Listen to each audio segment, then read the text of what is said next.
Eh bien, le bonjour. Comment ça va? J'allais dire comment ça va YouTube. La meuf, elle est trop habituée à faire des vidéos, putain. Aujourd'hui, les gars, on va parler de la réincarnation. Depuis des podcasts et des podcasts, vous m'en entendez parler, pardon, de la réincarnation. Et aujourd'hui, j'avais très envie de vous faire un podcast sur la réincarnation pour que vous sachiez à quoi se confronte l'âme. Dit comme ça fait un peu flipper.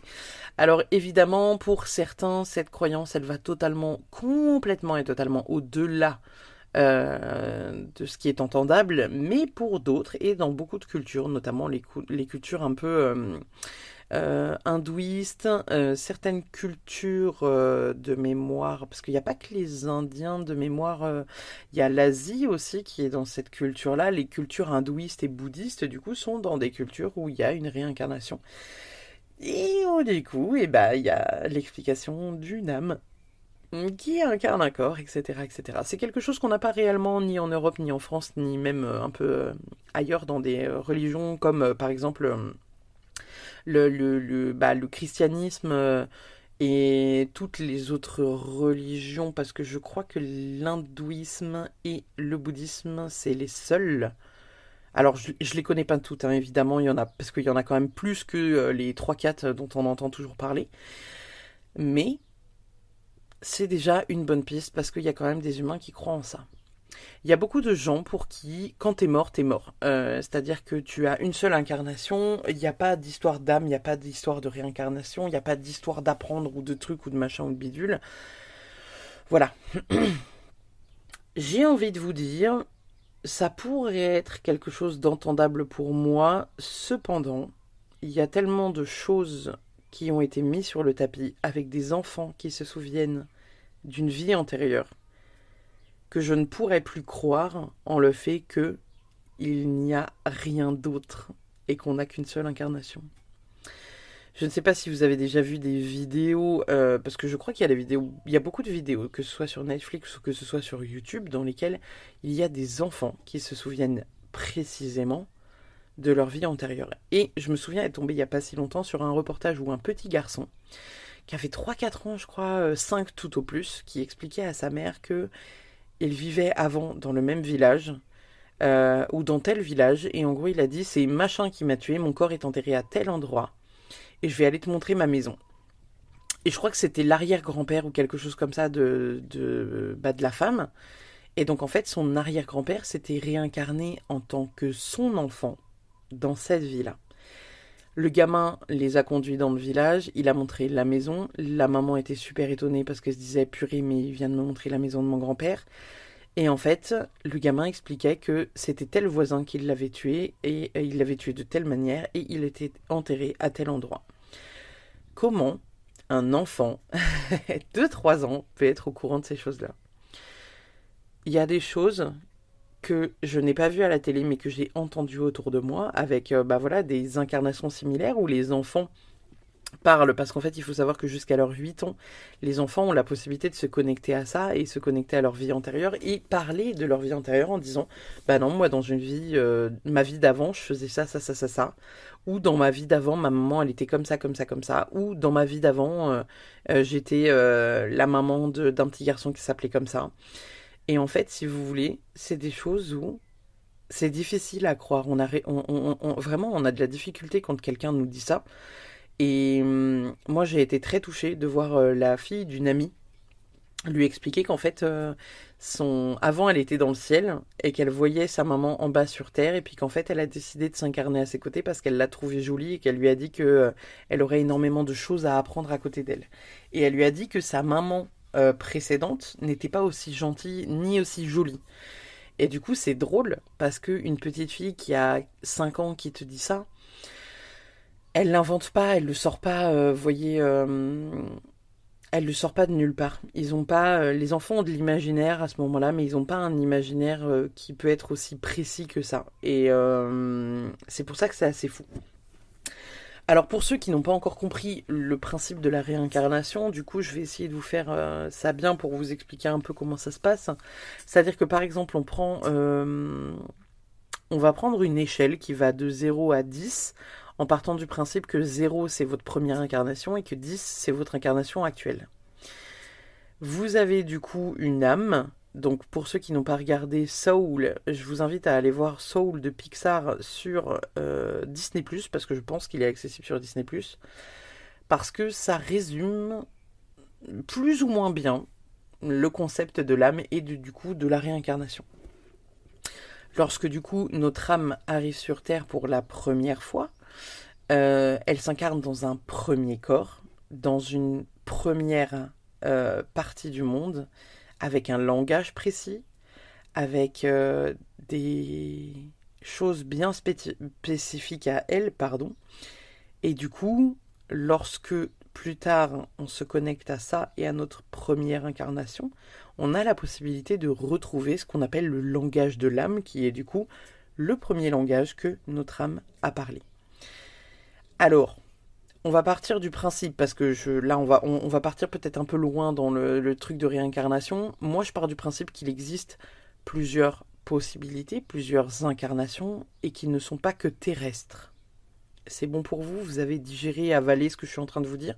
C'est-à-dire que, admettons, votre première incarnation, vous l'avez fait en tant qu'elfe. Le langage de votre âme, ce sera l'elfique. Moi, je trouve ça génial. Moi, je trouve ça génial et très très cool. Je comprends que pour certains, ça puisse être un peu déroutant, mais je trouve ça absolument fabuleux. Il faut savoir, du coup, que votre âme va s'incarner dans sa première vie, donc de 0 à 1, et elle va découvrir énormément de choses, elle va avoir énormément de traumatismes, elle va débloquer certaines choses, etc., etc. Et puis, en subissant certains sévices, certaines fourberies et certaines difficultés, de grosses épreuves à passer, cette âme, elle va perdre quelques morceaux dans cette première incarnation. Entre 1 et 2, du coup, elle va vivre sa deuxième incarnation, où elle sera pu, par exemple, Sylvie, qui est... Alors attendez, parce qu'il faut quand même que je vous trouve des métiers qui sont cohérents. On part du principe que dans la première vie, la nana s'appelait Sylvie. Pourquoi pas? Même si c'est très francisé et que c'est très lambda. Elle s'appelle Sylvie. Et on va dire qu'elle était comtesse à la cour. Ça vous donne un peu le contexte. On a oublié ce truc d'elfe, d'accord? Ou admettons, elle était elfe, elle s'appelait Erendel. C'est parfait pour un nom elfique. Elle s'appelle Erendel et elle est haut elfe dans un corps d'armée elfique.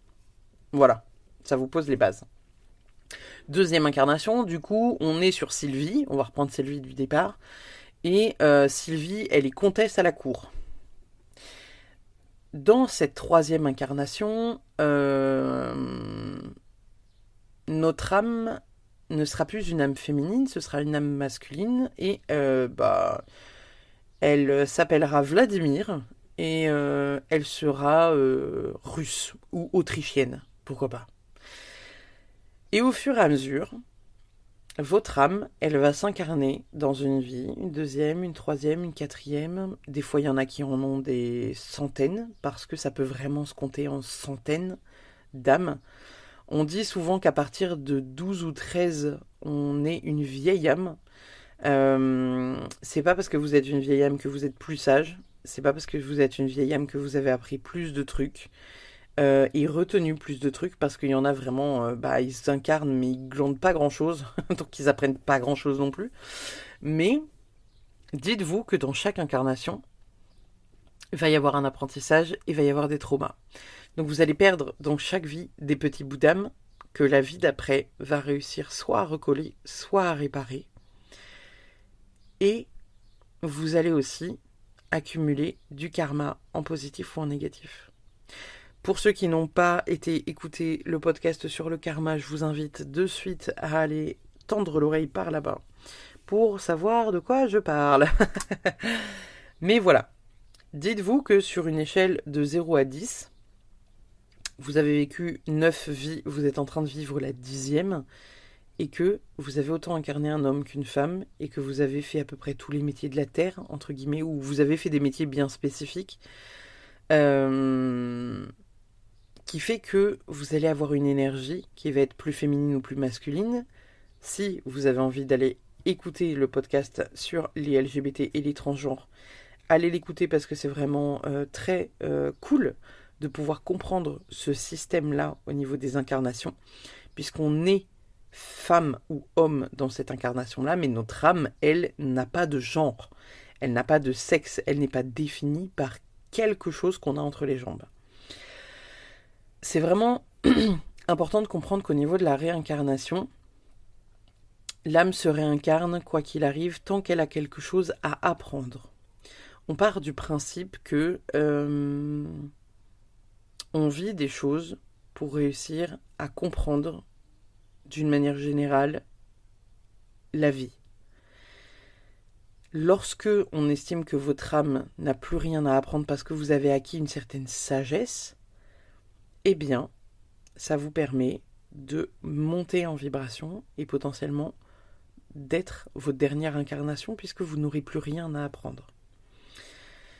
La dernière incarnation, je pense qu'elle est rare à obtenir parce qu'une fois que vous avez cette dernière incarnation, vous ne vous incarnez plus du coup sur Terre, vous restez comme guide ou comme maître ascensionné, donc dans l'astral, auprès des gens qui sont sur Terre.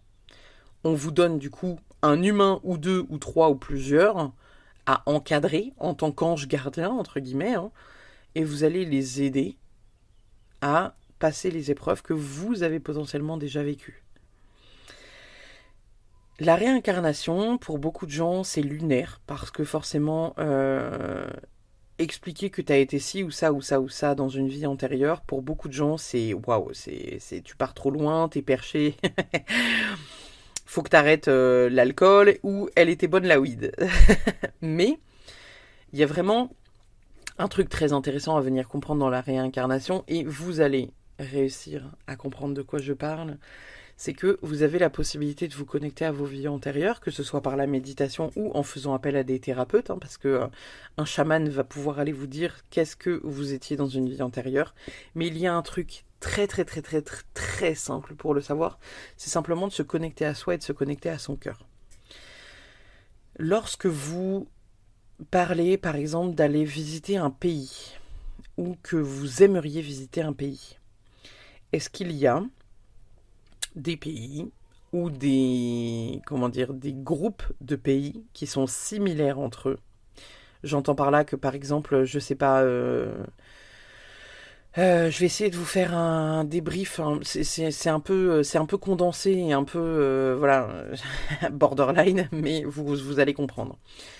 Admettons, vous êtes attiré par les pays latinos. Vous allez avoir envie de parler des langues latines, donc les langues espagnoles, portugaises. Vous allez du coup vous connecter au Brésil, au Mexique et à l'Espagne et pourquoi pas au Portugal. Avec des langues du coup qui sont très latines et qui sont très chantantes. Quand vous avez des pays comme ça qui sont très marqués, en mode les pays latinos ça me plaît, les pays nordiques ça me plaît, sans avoir un pays qui ressort en particulier, ça c'est parce que votre âme, indirectement, est très connectée à ces pays-là, ou un pays en particulier. Pour vous donner mon exemple, moi je suis française, je suis née en France. Dans mes origines, au niveau de l'ADN, il y a beaucoup d'Allemands, d'Autrichiens et d'Italiens, d'accord. J'ai même appris il y a très peu de temps que loin, dans mes ancêtres, il y avait aussi de l'Israël. Donc pour vous dire, je suis un palmarès, waouh, incroyable. Pourtant, lorsque je me connecte à mon cœur et que je me demande quel pays m'attire, vers quel pays j'ai envie d'aller, ce sont que des pays nordiques, ou des pays comme l'Écosse ou l'Irlande. C'est l'Irlande, c'est l'Écosse, c'est l'Islande, la Norvège et la Suède. Ce sont les seuls pays du monde qui m'attirent. J'ai jamais compris pourquoi pendant des années, parce que je me suis dit, attends, pourquoi à chaque fois t'as envie d'aller en Irlande, t'as envie d'aller en Écosse? L'Irlande et l'Écosse, c'est vraiment très très très très très ancré chez moi. Tout ce qui est Suède, Islande et Norvège, ça l'est un peu moins, mais c'est quand même ancré. Ça fait partie des pays qui sont chers à mon cœur, même si je n'y suis jamais allée. Et vous allez me dire, oui, d'accord, non mais c'est cool, mais pourquoi? Pourquoi? Le pourquoi, c'est qu'en fait, quand je me suis connectée à beaucoup de mes vies antérieures, j'étais soit anglaise, soit écossaise, soit irlandaise. Et quand je n'étais ni, enfin, aucune ethnie irlandaise, écossaise et ou irlandaise, ou anglaise, pardon, je sais plus combien j'en ai cité, dans quel ordre, et bah, je suis très connectée à l'énergie viking qui, elle, est sur des terres nordiques, donc nord, la Norvège, la Suède, l'Islande et tout ce qui est un peu Groenland, etc., etc. Si vous avez par exemple un attrait pour l'Égypte depuis que vous êtes enfant, alors que vous n'avez jamais foutu les pieds en Égypte et vous ne comprenez pas pourquoi ça vous passionne autant, c'est tout simplement parce que votre âme a énormément de corrélation, je crois que c'est ça le mot, tu vois, ça fusionne, de fusion, avec ce pays-là ou ce continent-là. Si vous savez pas pourquoi vous êtes européenne, française ou autre et que vous êtes super fan des pays d'Asie, vous avez un attrait énorme pour le Japon, pour l'Asie d'une manière générale, tous les pays de Chine, etc., tous les pays d'Asie, c'est parce que votre âme, dans ses incarnations, elle a peut-être eu 3 ou 4 vies en tant que chinois, en tant que japonais, en tant que mongol, etc., etc., des pays d'Asie. Et encore une fois, si vous êtes français et que vous aimez les coutumes qui se passent de l'autre côté de la Méditerranée, pardon, que ce soit africaine ou que ce soit les contrées arabes, et bah c'est potentiellement parce que dans des vies antérieures, vous avez vécu une ou plusieurs vies qui se rapprochent de ça. Généralement, quand on a une accoutumance pour le monde entier, c'est que vous avez eu une âme qui a été dans plusieurs pays. Vous avez potentiellement été une âme américaine, une âme française, une âme italienne, une âme espagnole, une âme chinoise, une âme russe, etc., etc. Lorsque vous avez un attrait pour un pays particulier, alors que vous n'y avez jamais foutu les pieds, mais que pourtant, depuis tout petit ou toute petite, vous aimez viscéralement cet endroit-là, et vous pourriez donner votre vie pour juste y mettre un pied au moins une fois dans votre vie, là, bah, c'est que généralement, vous avez vécu plusieurs incarnations là-bas. Ça vous donne une petite idée, une petite piste à aller creuser. C'est exactement pareil avec la musique. Pour ceux qui n'ont pas d'attrait pour des pays, vous avez très certainement un attrait pour de la musique en particulier. Écoutez les sonorités de ce que vous écoutez. Et vraiment portez de l'attention sur les sonorités que vous écoutez. Est-ce qu'il y a des instruments qui, lorsque vous les entendez, vous met automatiquement des frissons et les larmes aux yeux? Je vous donne encore mon exemple. Moi, c'est le cas pour la cornemuse. Alors, je ne suis pas née en Bretagne, mais j'habite en Bretagne. Et dès que j'entends de la cornemuse, je pleure. C'est-à-dire que c'est instantané. Même quand mon voisin joue de la cornemuse, j'ai les poils qui atteignent, j'allais dire 125 cm, mais ça veut dire que j'ai des poils de 125 cm. Mais bref, vous avez compris. J'ai les poils qui sont tout dressés et j'ai les larmes aux yeux dès que j'entends de la cornemuse. Il y a des sonorités comme ça qui sont très ancrées en fait tout simplement, et lorsque vous allez entendre certaines gammes, certaines sonorités et certains instruments, ça va venir réveiller chez vous quelque chose. Sans catégoriser, il y a des instruments de musique qui appartiennent à certains endroits du monde, mais qui sont inscrits là-bas, même si maintenant on arrive à avoir à peu près tout à n'importe où dans le monde. Mais il y a certaines choses qui sont très ancrées à certains pays. Je pense par exemple, vous voyez, genre un instrument. Alors, vous allez peut-être pas connaître ces instruments-là parce que là, je vais citer des trucs qui sont quand même, voilà. Mais par exemple, un doudouk, qui est une espèce de flûte qui est amérindienne. Enfin, pas amérindienne, pardon, arménienne, euh, qui a des sonorités très très très précises. Si vous frissonnez quand vous entendez du doudouk, vous avez une connexion à l'Arménie. Si vous frissonnez quand vous entendez une Shruti Box, c'est une espèce de boîte dans laquelle il y a un système de vent. Enfin, c'est un instrument à vent, mais sous forme de boîte. Et en fait, il y a une espèce comment dire, de pochette qu'on plie et qu'on élance, qui est un peu dans le même système euh, qu'un. Putain, pourquoi j'ai plus le mot? Attendez, j'ai plus le mot. Un accordéon? Un accordéon, c'est ça. J'allais dire un harmonica. Rien à voir. Un accordéon, c'est un peu comme un accordéon, la Shruti Box, où il y a une espèce de palette, en fait, qu'on vient tirer, qui fait comme de l'instrument à vent qu'on peut avoir dans l'accordéon. Et ça, vous voyez, c'est un instrument de musique qui est typiquement indien. C'est pas un truc que vous allez trouver trop ailleurs. Il y a des trucs comme par exemple les gongs. Je vous parle des gros gongs, pas des gongs. Enfin voilà, on parle pas d'un gong, on parle pas d'une cymbale de batterie, quoi. Je vous parle d'un gong. Ça, c'est plus voilà les pays d'Asie, et c'est quelque chose que vous allez beaucoup voir au Japon ou dans d'autres contrées asiatiques où il y a vraiment voilà les gongs dans les temples, que ce soit dans les temples bouddhistes ou les temples tout court qui sont voilà vers tous les pays d'Asie, le Japon, etc., etc. Et puis vous allez avoir d'autres instruments que vous trouverez même pas en France ou qu'il faudra venir faire importer. Mais par exemple, tout ce qui est genre les ouds, les banjos, etc., etc., ça va être des trucs qui vont être beaucoup plus. Les ouds, ça va être beaucoup plus vers la Tunisie. Les banjos, je sais pas trop d'où est l'origine du banjo, mais enfin vous avez compris le principe. C'est-à-dire que lorsque vous allez entendre un instrument particulier, ça va vous rappeler le pays, l'origine du monde, d'où vient cet instrument, et ça va intégralement reconnecter votre âme à la sonorité que vous avez entendue. Il y a des chants, comme je vous disais, même au niveau de voilà des chansons, au niveau des sonorités musicales, mais aussi au niveau du chant. Il y a par exemple, je ne sais pas si vous connaissez le chant guttural, pardon. C'est vraiment un chant, un son qui se fait au niveau de la gorge. Et ça, pour le coup, c'est vraiment les steppes mongoles et certaines steppes asiatiques dans lesquelles on entend ce genre de chant. C'est des chants que vous n'entendrez pas partout. À côté de ça, lorsqu'on entend un corps de personnes qui chantent, comme par exemple peuvent faire les Corses, là c'est exactement pareil. Si les chants corses comme ça vous font frissonner, c'est qu'indirectement il y a une connexion indirectement à une partie de la Corse. Parce qu'il y a des gens pour qui les chants corses c'est du bruit, pour qui la cornemuse, le biniou c'est du bruit.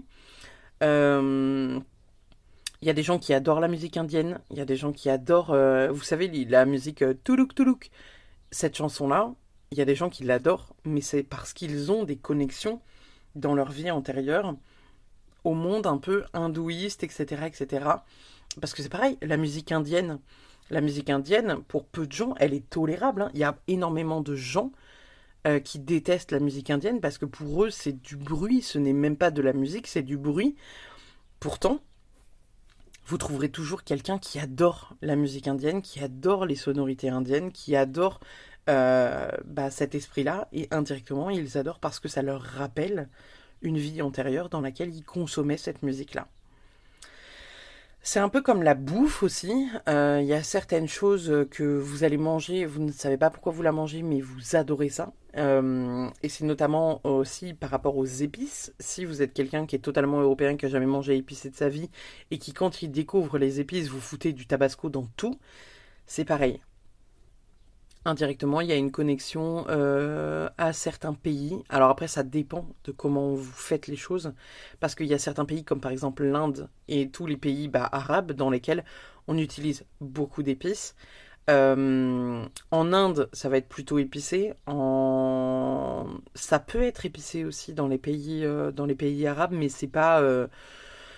ça dépend des plats. Généralement, dans les pays arabes, il y a beaucoup comment dire, d'épices, mais c'est pas forcément épicé, contrairement à l'Inde où il y a quand même vachement de trucs beaucoup plus épicés. Enfin voilà, faut tolérer quoi.